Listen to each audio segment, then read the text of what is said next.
The heels of that is chapter 10, which is the death of Nadab and Abihu, who offer strange fire. Now, I want you to look at the end of chapter 9. It's a very interesting thing that goes on here. At the end of chapter 9, it says this. It says, and fire came out from before the Lord and consumed the burnt offering and the pieces of fat on the altar. And when all the people saw it, they shouted and fell on their faces. So this is, fire comes out from before the Lord. I take it that it comes out from before this. It says that there's a cloud of fire that is over the most holy place. And I take it that what we have there as we look further on in the text is this chariot throne of God with fire. And what happens is fire comes out from before the Ark of the Covenant and consumes this offering at the end of chapter 24. Which is interesting because when you go to chapter 10, and remember, there were no chapter or verse divisions initially. Okay? So oftentimes these are very artificial divisions, necessary for address, but not necessarily good sometimes for understanding context. But right on the heels of this, Nadab and Abihu in chapter 10, they go into the holy place. They offer, the text says, foreign, or they translate it, foreign or strange fire, which is interesting, on the altar of incense. There's some indication, at least speculation, that they may have been drunk, because right after this, the text says, make sure no priest ever goes in there with wine or with strong drink. And they offer strange fire. That much we do know. And then it says, ironically, that fire comes out again and consumes them and makes them a whole burnt offering. So now you have two priests, the two eldest sons of Aaron, Nadab and Abihu, who are also become a whole burnt offering because of their violation of commandments, where they went in and they just start doing some things that they're not supposed to do. And the text is kind of vague. They just offer strange fire on the altar of incense. We don't know what that means. But whatever it is, it was unauthorized. And God says, I'm not having this. You guys are not going to mess around in my holy place. This is my house, and whatever you're doing, I don't like. Maybe they were drunk. We don't know. But there's speculation. And God brings out fire from the inside of this tent and consumes both of them. That's chapter 10. So chapters 8, 9, 10 deal with the priesthood, the installation of Aaron and his sons, and then this demonstration that, hey, you know what? Just because you are consecrated to the Lord doesn't mean you can act in any way you want. So chapter 10 says, hey, look, if you're a priest, you still have protocols that you have to follow, and there's still commandments you have to follow as God has given them. You can't just willy-nilly do whatever you want to. Yes? I think, as we read here, all these offerings are for sins of commission. I think that collectively all of us are very diligent not to disobey those laws and those ordinances physically. And I think that, at least I speak for myself, the greatest sin is not the sin of commission, but the sin of omission. The greatest sin is the sin of welcoming the Holy Spirit. Yeah, and I would say that for those kinds of sins, the community or the corporate cannot bring any punishment to bear. Only God can. Only because he sees the heart and knows what's in the heart. So it's the overt things that the text is talking about where the community has the responsibility to respond and to deal with. Chapter 11. Chapter 11 deals with food. Clean animals and unclean animals. To put it quite simply, if it splits the hoof and chews the cud, you can eat it. That's if it is a land animal. If it creeps along the ground, stay away from it. If it flies in the air, we don't really have any kind of criteria given, so we look at the bigger category. We'll come back to that in just a moment. If it's in the sea, it must have fins and scales. It must have fins and scales. If it's on the land, it must split the hoof and it must chew the cud. These are the animals that one can consume. There's clean animals and there's unclean animals. Unclean animals cannot be sacrificed to God either. These are still in effect. Okay? And the issue is holiness. So that God is saying, if you look at verse 44 and 45 of 11, he says, be ye holy even as I am holy. So he's telling us, look, I want you to learn how to separate in your mind things that are in and things that are out. I suggest, this is only for the text doesn't go here. I suggest, based on what we see in Leviticus, that for the most part, the animals that are, one of the reasons, if we can speculate, and I'm speculating, is that animals that draw blood or that eat blood are going to be out. Animals that are herbivores in, animals that are carnivores out, because they either kill an animal for food, or they eat a dead animal that's already dead. So they're eating death. So they come in contact with death. They're scavengers, they're birds of prey. So these are the animals that you have to stay away from. Also, the animals on the bottom of the ocean, they're eating, in essence, all of the stuff that has fallen down from the top, and so they're eating, in essence, death, in the way that the text is thinking. So there's this division between life and death.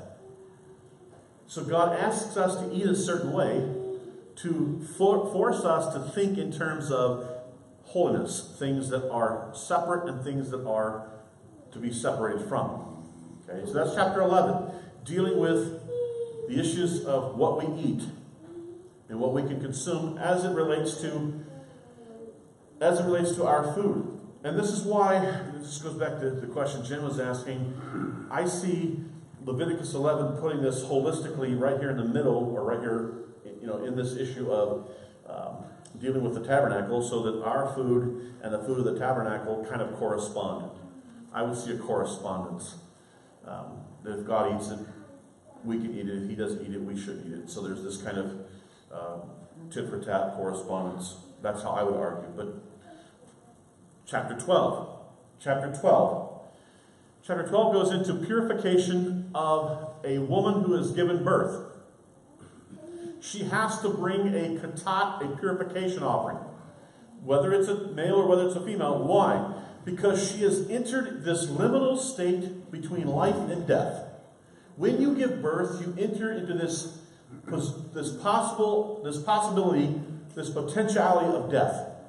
And blood is shed. So as you're giving life, you're also hovering in the potential of death. And blood is shed. So because of that, she brings a purification offering. She has not sinned in having a child. Again, what we're saying is that the necessity for purification does not mean that one has sinned. It simply means that one has come in contact with death, or has diminished life. And because of diminished life capacity, you have to wait till those levels have come back. We'll talk about those in just a moment as well. Chapter 13. Chapter 13 talks about leprosy. That's how your translations will put it. However, it's the word zora'at, which refers to skin disorders of a various type. Why? Again, because it looked as if, when your skin was eroding, it looked as if death was encroaching. So if death is encroaching and it looks like it's eating you from the outside in, you have to have a purification offering. You have to offer a katat. You have to do an immersion. And you can't come into the tabernacle until such time as a priest looks at you and sees if this encroaching death has stopped.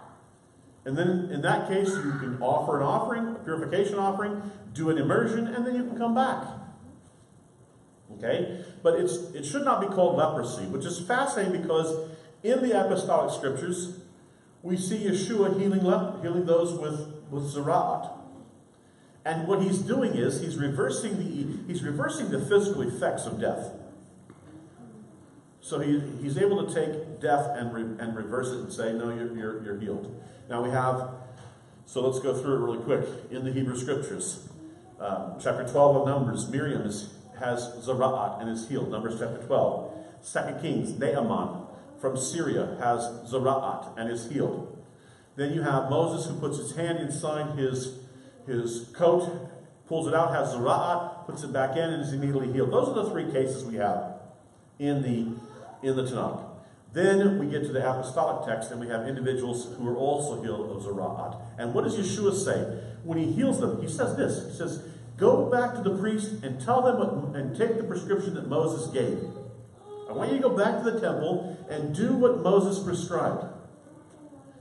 He doesn't say, now that I've healed you from Zera'at, you get to just live your life as you want.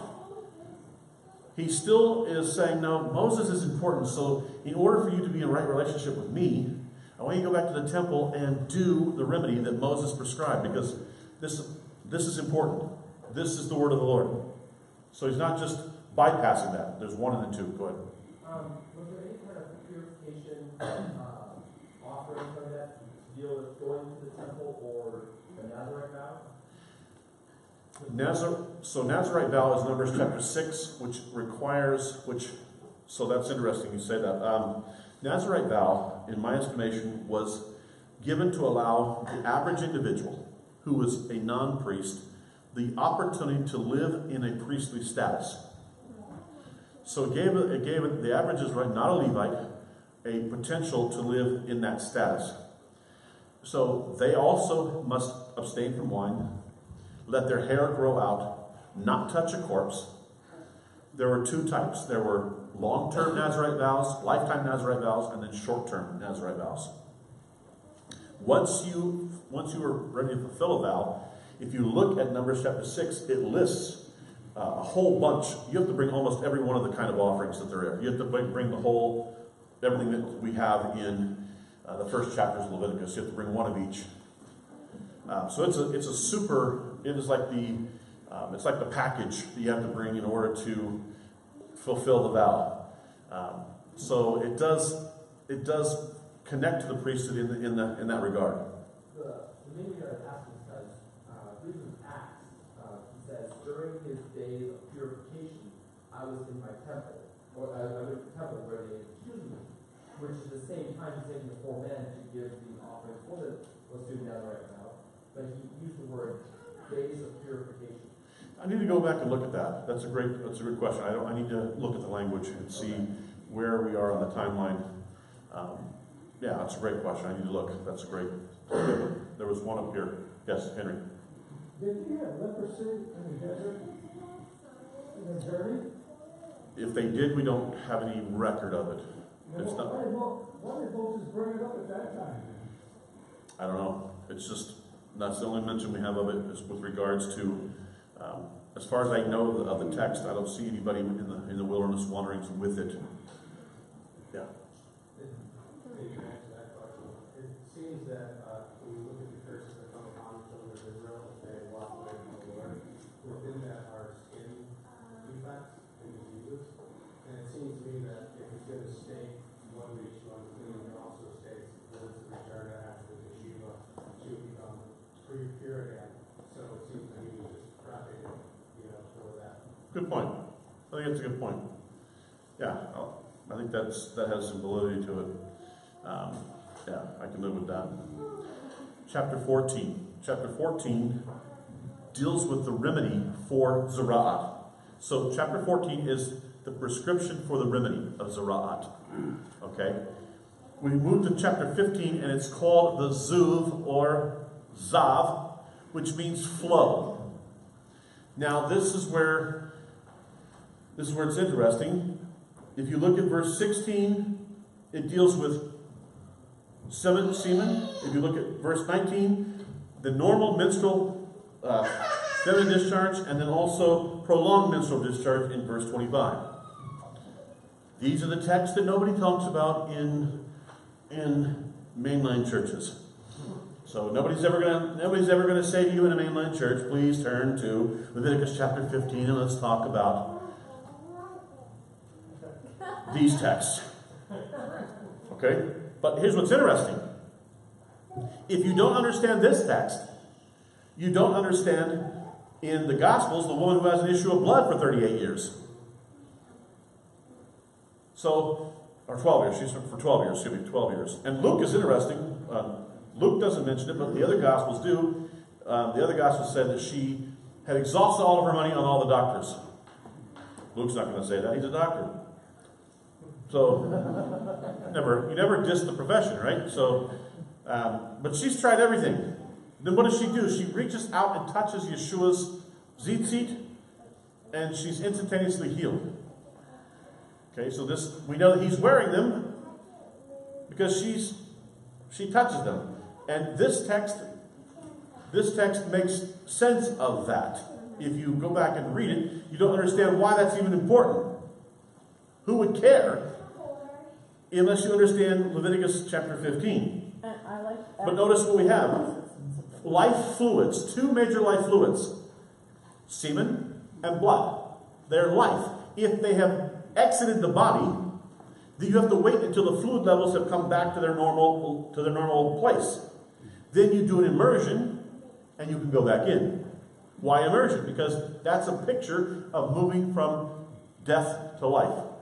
The metaphorical washing away of the impurity. Sarah was first. Go ahead. Then Sarah first. Go ahead. It was either an act of great faith or great desperation on her part, because you're supposed to walk around and shout unclean, unclean. How did she get in a crowd full of people and was reaching out for Yeshua? I mean, that's a pretty intense thing. Yeah, pretty bold move. And she knew what she was doing. She absolutely knew what she was doing. Now, again, this goes to Malachi, because I think Malachi talks about the Mashiach when he comes will have healing in his wings. This goes to Malachi. We have an interesting text in Matthew. Matthew chapter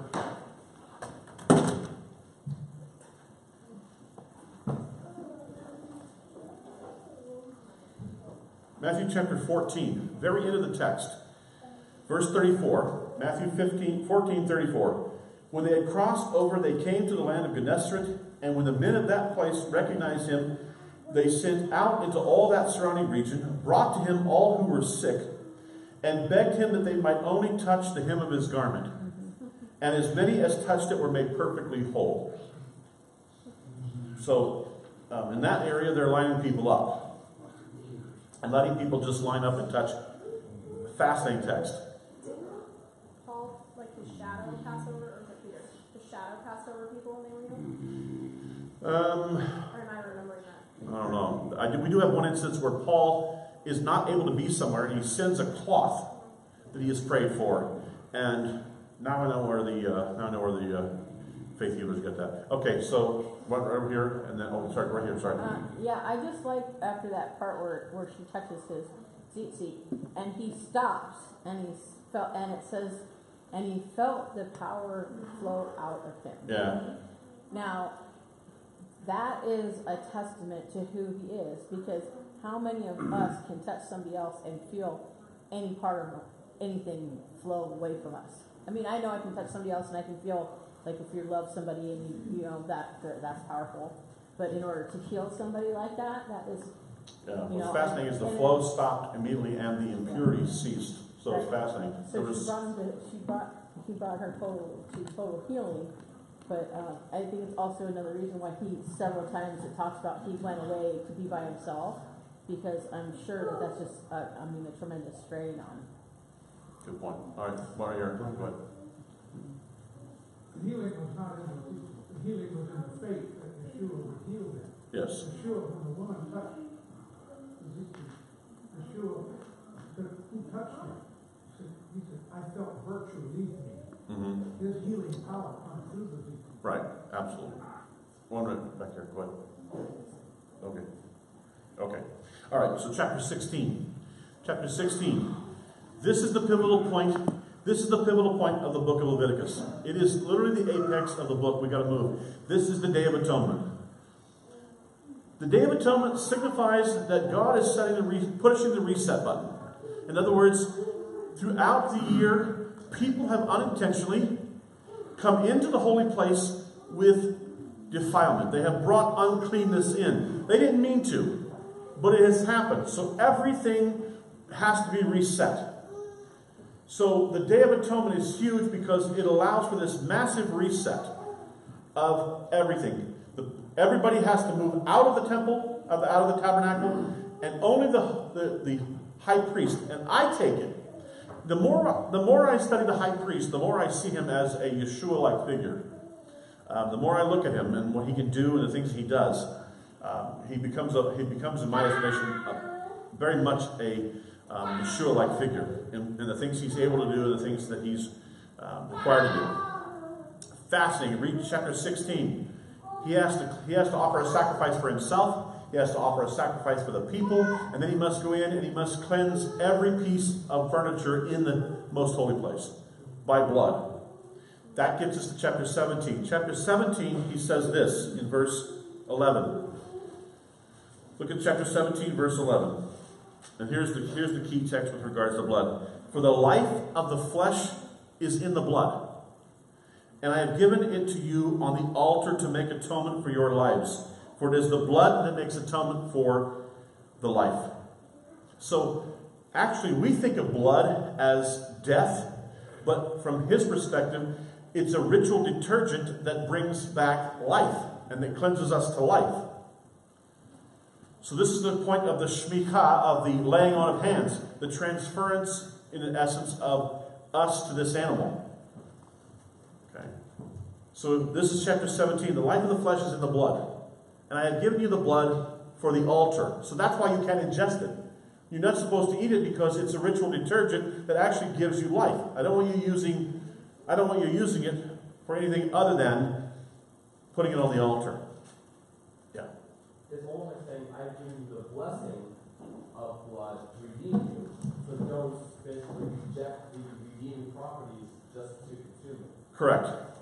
Well put. Yes. Pre-Moses, they made sacrifices and whatnot. And I don't know if it really goes into detail if they did all of the same ones or some of the same ones. We know that they know about the Olah, Genesis 22. We know that Cain and Havel know about grain offerings. And Job knew about indirect sin offerings. Yes, yes. So we know that there's indications that the patriarchs had knowledge of these types of things, even if it's not spelled out like we have in Leviticus. Now, as far as when the temple was went into destruction, did they attempt to do any of these offerings when the temple, during the time periods of like when the temple was destroyed? Was that talked about as far as? There was anybody that would have tried to do it, it would not have worked. I mean, I think nobody would have even thought that it was. I don't even think it was a mindset that to think that direction or go that direction. Chapters 18 and 20. 18 and 20 deal with sexual sins. And 20 gives you the punishment for those sins. So they're kind of reiterated in chapter 20, but bottom line it says, one man with one woman for one lifetime, and that's the idea, going back to Genesis. So it spells out, you cannot have relations with those who are close to you in your family. And then it goes through all these different relationships. You can't have, relations with your sister. You can't have relations with your aunt, with your, so it goes through and just names all these different relationships that you have on the family level. And says these are the people that are prohibited from having relationships with. Okay? So chapter 20 kind of lays it all out again, but just says, here's the punishment if you do this. There's a key phrase in chapter 18 where it says, if you uncover the nakedness of, and I take it that phrase, to uncover the nakedness of, refers to having a relationship with a woman that is related to the man that she is married to. Of the book of Genesis, where I think that what he does when he uncovers the nakedness of his father is that he has relations with his mother. The offspring of that relationship is Canaan, and Canaan is cursed. Because it's the illicit offspring of that relationship. Okay? So I take the phrase that's used quite a bit in relationships with a woman. Okay? So it just goes through all the different individuals that you cannot have relations with. And what it comes down to is, it's got to be somebody outside your own family. Yes. So Canaan is who the Canaanites came from, right? Correct. And they were all big. They were all large people, right? Some of them were. Okay. Not all of them. In the middle, so you notice 18 and 20 are, 18 and 20, we skipped 19 because 19 is dealing primarily with, and it's a hodgepodge. It's got, I say hodgepodge, although we mentioned last week that it's mentioned numerous times in the book of Yaakov and James. And orbits around the 10 words, around the 10 commandments. But in Leviticus 19:18, we have a fascinating verse that is parallel with, and you shall love the Lord your God, is, and you shall love your neighbor as yourself. Leviticus 19:18. Most people, if I were to know, so Leviticus 19 says, you shall love your neighbor as yourself. By the way, because the 10 words are really the chapter headings for everything that we have in the Tanakh. 19, the 10 words. 20, we're dealing with the sexual relationships again. And really, if you read chapters 21 and 26, holy time. Because you're going to. But what I want you to notice is that when it talks about them, if you look at the opening verses of chapter, they belong to the Lord. That's key, because I hear people writing books, and the title is called Yom HaKippurim, you're supposed to fast. So, they can't all be feasts. But festivals, okay, fine. But the bottom line is that these festivals, these Moedim, these appointed times, belong to God. And he says, these are the days I want to meet with you. And he gives us basically 5 of them. If you look, well, there's more than just. Then you have Pesach, Passover. Then you have first fruits. Then you have Shavuot. Then you have Yom Teruah, trumpets. Yom HaKippurim, Day of Atonement. In essence, 3 in the cycle of sevens, you blow the trumpet for Yom HaKippurim. That's why I think Leviticus goes back to its ancestral. 26 deals with blessings and God, and then he goes into all these different curses. This is what will happen. If we were to walk through each of these, it would happen. If you don't do this, then this will happen. And if you don't hearken to my, until the land rests. Right, land will get its Sabbaths. You won't be there. Just lays it out, yeah. Was there any record of when they came back from Babylonian exile? Prophets, we have instances where 2 things were happening. This is why the prophets are saying what they're saying in some respects, is that people were not releasing people in the 7th year. And the prophets are denouncing this, saying, look, you can't do this. This is not the prophets, that the people did not release people. So they're like, okay, you're released. And then everybody's like, okay, that's good. And then they enslave them back again. So it's, this is the denunciation of the prophets is, no, you've got to let the land lie fallow. You've got to let the, and why? Because that land lying fallow says a couple things. He says this, number 1, here's the cool thing. In that 7th year, by eating it, but also the poor, the widow, the homeless, the orphan, all these other people and cattle can go into your land. Land that belongs to you in that 7th year, and anything that grows up in that piece of property belongs to these other groups. And you. They couldn't farm. Right. Anything that was an agricultural crop, you gotta let it. It's going to be like. We have to feed the earth chemicals that are good for us. Yeah, and I mean, it's doing with fouls related to harm to the. We have the belief. We're all getting on a. We don't have to look if we want to. And by the time it's all polluted, I think our view of where we're going in the future. We say it doesn't matter if mass harvest, and because of greed, streams pure. A long time ago, we could align them and make sure that if they ran aground, they wouldn't dump oil into the ocean. But you know why we didn't? Because it cost more money. So, because of greed, and we continue to strip the earth, but we are going to be good stewards of what God and which is really cool, is that the land farms and put it in the fields and take some grain because the text says they're hungry. So they go in the field and they take what they can. They take what they can harvest with their hand. They don't take baskets in there. or any kind of equipment in there. They're pulling it off with their hands. And they're kind of rubbing it in their hands and then eating it in the moment.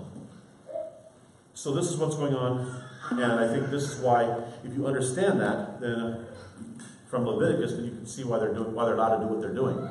It wasn't considered stealing because the land belonged to God, and in that seventh year, it all belongs to Him.